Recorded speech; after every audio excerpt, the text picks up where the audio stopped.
Merhabalar, sizlere bu videoda tungsten metalini göstereceğim.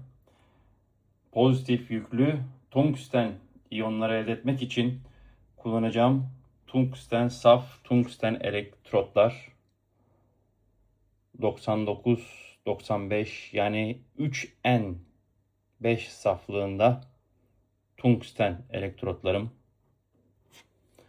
Tungsten erime sıcaklığı en yüksek metaldir. 3400 derecelerde eriyebilir. Bu tungsten elektrotum 81 milimetreye 3 milimetre civarında. Ağırlığını ölçelim. Yaklaşık 11 gram. Bize 2 tane anot zirkonyum gerekecek. 22 gramlık anot çubuklarım.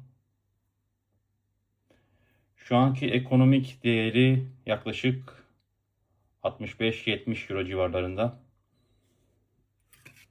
Tungsten metali.